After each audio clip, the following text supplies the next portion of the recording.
All right. Well, welcome back to another day of Ask a Pastor, where I take these cards. They're the talking point cards, the Christian set, and I shuffle them up and I draw one at random, and I will answer that question for you. I think some of these are, oops, I dropped one. Pick it up later. Some of these are incredibly insightful. And so today's question is going to be, are there any circumstances in which it is appropriate for a Christian to judge others? Are there any circumstances in which it's appropriate for Christians to judge others? Now, there are going to be a lot of people who do not like my answer because it goes against what the culture generally believes about Christianity and judgment and how we as Christians are supposed to live. But yes, there are situations where we're not just supposed to judge people, but we are commanded by Jesus to judge people. Let me grab my Bible here. One of these can be found in Matthew 7, just as an example. Matthew chapter 7, verses uh, 1 through 6. We'll start there. A lot of people actually cite this passage as a command not to judge, but they only stop after the first verse, after verse 1. They rarely ever read past verse 1. So in Matthew chapter 7, verses 1 through 6, Jesus says, "Do not judge so that you may not be judged." There, that should settle it, right? You Christians are never supposed to judge anyone in any way, shape, form, fashion, ever, for any reason whatsoever, right? No, no. Look at what Jesus continues to say.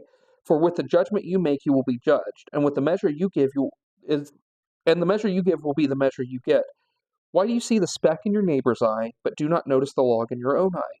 Or how can you say to your neighbor, 'Let me take the speck out of your eye,' while the log is in your own eye? You hypocrite, first take the log out of your own eye, then you will see clearly to take the speck out of your neighbor's eye." What Jesus is forbidding here, Jesus does forbid something.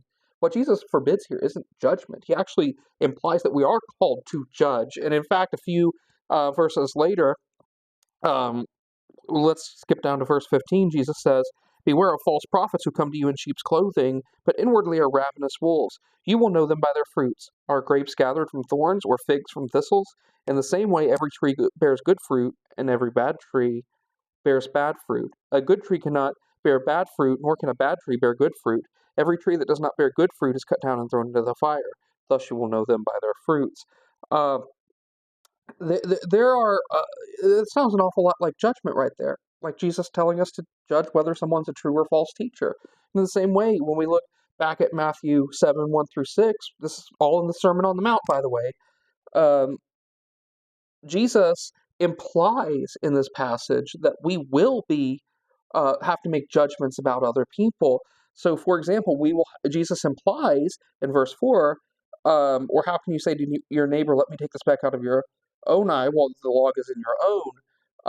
Verse 3, "Why do you see the speck in your neighbor's eye, but do not notice the log in your own eye?" Uh, and verse 5, let's go to verse 5. "You hypocrite, first take the log out of your own eye, then you will see clearly to take the speck out of your neighbor's eye." Jesus implies that we are called to help other people see the error of their ways, right? So if someone's doing something wrong, if they're living a life that is not good, we are called to make a judgment about that lifestyle. If someone is living in sin, we are called to make a judgment about that lifestyle and warn them about the dangers of living in sin. A lot of people will stop at verse 1 and completely miss the point that Jesus is making. Jesus is not forbidding judgment across the board. Jesus is forbidding hypocritical judgment. That is, if I'm not paying my bills, I shouldn't be telling other people to pay their bills. If I'm not doing if I'm not helping the poor, I have no right to sit there and help and tell other people to help the poor. If I'm not actively if I'm not actively um, whatever the case may be, if I'm not actively doing the right thing, I have no right to tell someone else to do that right thing. First and foremost, I'm called to judge myself, and then after I've looked at myself objectively, then I'm called to help others, right? And so, no, uh, if I'm doing something right. Let's say I am helping the poor and needy. There's nothing wrong with me saying, "Hey, we need more people to help the poor and needy." The people who um, you know sit and we'll talk about helping the poor and needy behind a keyboard, but aren't actively involved in serving those in need in their community. It's perfectly okay for us to say, "Hey, you need to do more than sit behind a keyboard. You need to get actively involved." Serve in a soup kitchen. Most churches will have groups of people who help serve others. Get involved in that, but don't sit behind a keyboard and complain without getting involved. It's perfectly okay for, and I use that as an example. It's perfectly okay for me to say, as someone who's actively week in and week out helping and serving the poor and needy, to say, "Hey, you need to get involved. You need to do something other than complain." Am I making a judgment? Yes. But I've looked at myself and I realize I'm not being hypocritical in making that judgment. Take the speck out of your own eye, then after you've taken the speck out of your own eye, then work to take the log out of someone else's eye. Or excuse me, take the log out of your own eye, then work to take the speck out of someone else's eye.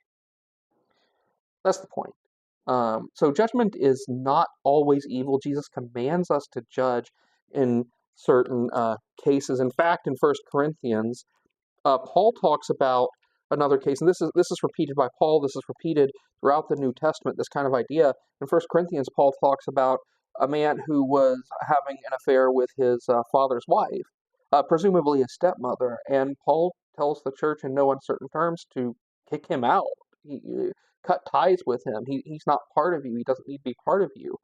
Well, the same can be said for when Paul is writing to Timothy, and he talks um, about the individuals who have uh, stabbed him in the back, essentially, and how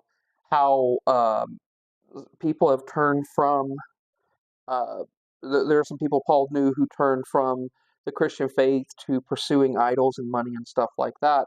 Um, Paul makes a judgment there, and he's essentially relaying to Timothy uh, that Timothy should judge that situation. So the point that I'm making is that there are times in Scripture where Christians are commanded to judge.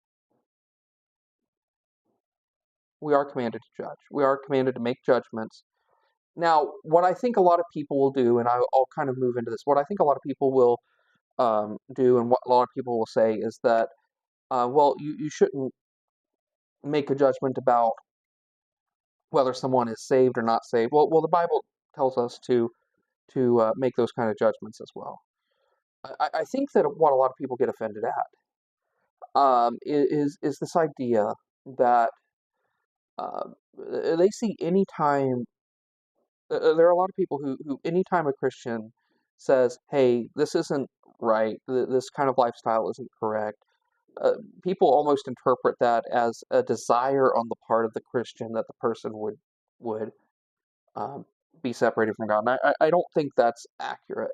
I think that the reason people get so offended is uh, one, because people have abused the name of Christ in the past, but also I think that some people just misunderstand the entire purpose.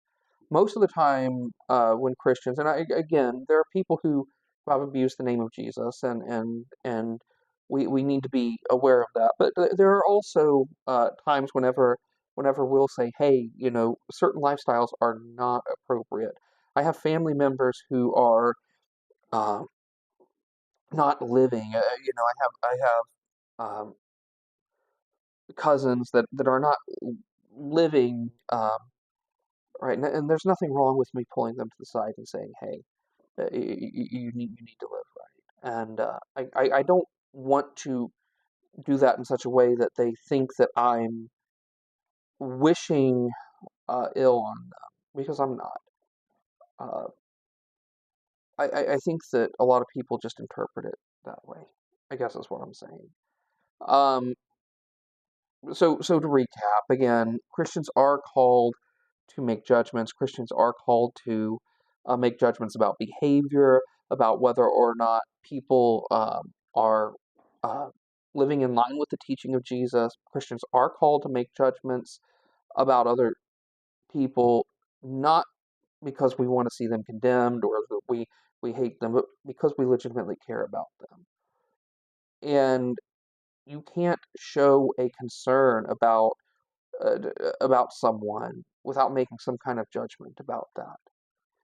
If I have, let's say I have a relative, or just hypothetically, let's say I had a relative who was involved in like a drug or was a drug addict, I would have to make a judgment about their situation before I could ever stage an intervention for them. I would have to make a judgment about that situation that says, hey, that situation is not good for her or him or whoever, right? And we need to stage an intervention. We need to intervene here. And so in short, yes, Christians are called to make judgments, just like everyone else makes judgments. The difference is that our judgments are uh, to be led by the character and the teaching of Jesus. The idea that Christians are never supposed to judge anyone ever, this idea that only God can judge me, so you Christians need to be silent, it's not biblical, right? That's actually a really dangerous position to take, honestly, but it's beside the point.